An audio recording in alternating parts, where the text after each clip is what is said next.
Assalamualaikum warahmatullahi wabarakatuh. Perkenalkan, nama saya Alma Salsabila Arum Budiarta, absen 3 dari kelas 12 F1.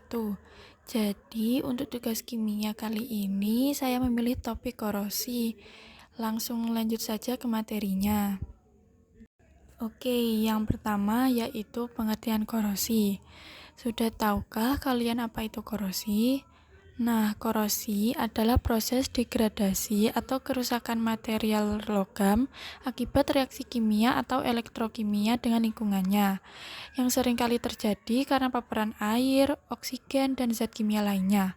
Proses ini secara umum disebut sebagai perkaratan pada besi, yang menghasilkan senyawa yang tidak diinginkan seperti oksida besi.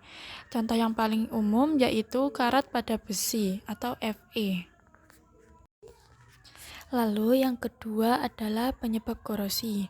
Ada beberapa faktor penyebab korosi, antara lain yaitu yang pertama, udara lembab dan air mempercepat oksidasi logam. Yang kedua, oksigen bereaksi dengan logam membentuk oksida. Yang ketiga, ion elektrolit seperti garam mempercepat reaksi elektrokimia. Yang keempat adalah suhu tinggi mempercepat laju reaksi. Lalu yang kelima, yaitu kontak antara dua logam berbeda membentuk sel galvanik yang mempercepat korosi. Lalu di sini selanjutnya adalah reaksi kimia yang terjadi. Yang pertama adalah reaksi di anoda atau oksidasi, yaitu Fe solid menjadi Fe2+ aqueous plus 2 emin. Yang kedua adalah reaksi di katoda atau reduksi O2 solid plus 2H2O liquid plus 4 emin menjadi 4OH- aqueous.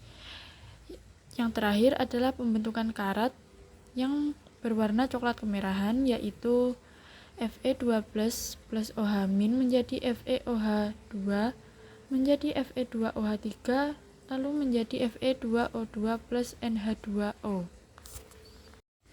Lalu di sini yang keempat adalah dampak korosi. Pada dasarnya, korosi mempunyai berbagai dampak negatif, meskipun hanya sederhana jika dibayangkan, sebagai contoh besi karatan. Padahal dampak korosinya lebih besar dari itu.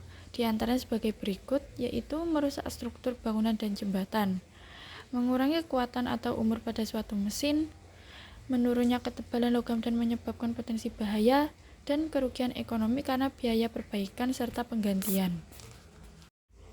Nah, selain dampak buruk pada korosi, juga terdapat dampak positif yang ditimbulkan oleh korosi, yaitu yang pertama, patina pada tembaga. Lapisan hijau yang terbentuk pada patung tembaga melindungi logam di bawahnya dari korosi lebih lanjut. Yang kedua, lapisan pelindung pada baja galvanis.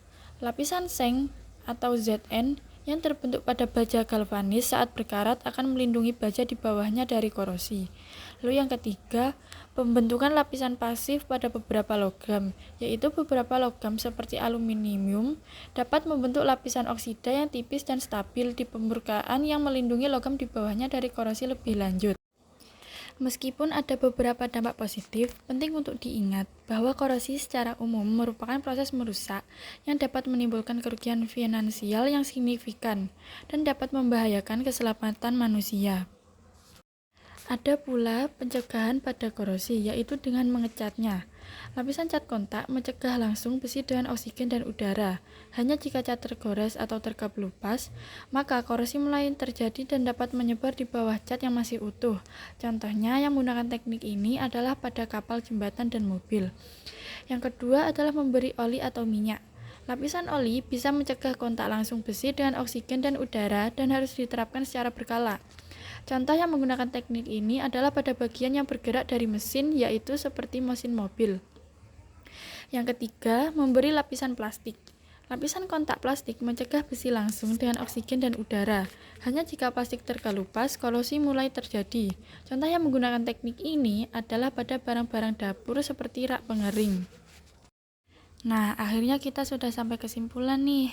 Tidak bisa dipungkiri, korosi adalah proses yang tak terhindarkan dalam kehidupan sehari-hari yang dapat mengakibatkan kerugian signifikan jika tidak ditangani dengan baik. Memahami penyebab dan faktor yang mempengaruhi korosi sangat penting untuk mengimplementasikan langkah-langkah pencegahan yang efektif.